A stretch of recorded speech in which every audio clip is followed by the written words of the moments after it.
Hey everyone, and welcome. So, if you're gearing up for the IELTS exam, listen up, because there's one tense that can be a total game changer for your score. It's the present perfect. It's all about connecting the past to the present, and trust me, by the end of this, you are going to know exactly how to use it to sound way more fluent and precise. All right, let's just dive right in. We're starting with what I like to call the present perfect puzzle.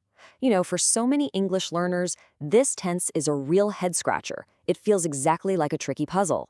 But today, we are going to solve it, piece by piece.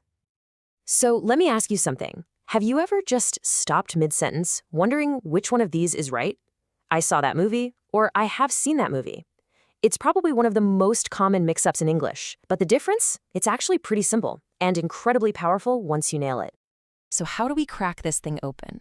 Well, the key is really understanding what this tense is for. The secret is to think of it as, well, a bridge to now. Okay, so here's the big idea. The present perfect isn't really just about the past. No way. Its whole job is to build a bridge from something that happened before directly to the present moment. It's like a big flashing sign that says, hey, this thing from the past has a result or a relevance right now. And this bridge, it works in three main ways. First up, we've got life experiences. Like I have visited London.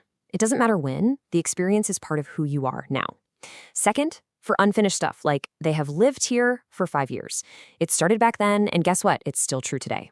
And third, for things that just happened and have a result now, like she has just finished her homework. So now she's free. All right, so you get the why. Now let's get into the how. We're moving on to the actual mechanics in section 3, the simple formula. I promise, this is where it's all going to click into place. And the formula? Honestly, it's dead simple. You just take your subject, you add have or has, and then you pop on the past participle of the verb. That's it. That's the whole shebang. Let's actually build a few.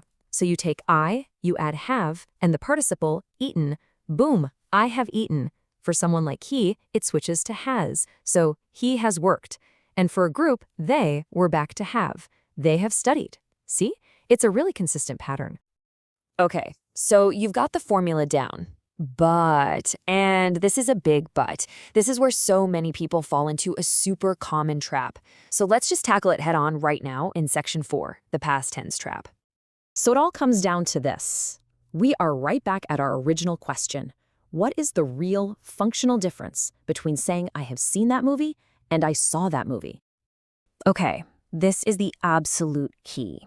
On the left, with the present perfect, you're focusing on the experience, the result it has on you now. The time doesn't matter. But on the right, with the simple past, you're focused on a finished action at a specific time. Yesterday, it's done. It's locked in the past. End of story. Now, why is this one little difference such a huge deal? Let's bring this all back to our main goal here. It's time for section 5. Boost your IELTS score. Just picture it. You're sitting in your IELTS speaking exam. The examiner asks you about your background, and you say this, I have studied English for 3 years. What you're really telling that examiner is so much more than a fact. You're signaling that those 3 years of study aren't just some old story. They are the reason you're able to sit there and talk to them effectively in that very moment. You've just built that bridge right into the exam room. It's brilliant. And that right there, that level of precision and confidence with your grammar, that is exactly what separates a good score from a truly great one. This is the kind of control that helps push you up towards that awesome band 8.0. Okay, we've covered the theory, we've got the formula. Now for the most important step to actually mastering this. It's time to put it into practice. Yep, now it's your turn. So, you ready to give it a shot? I mean, really. The absolute key to making any kind of grammar stick is to start using it right away. Let's start with these. Just think about your own life for a second. Come on, try it right now.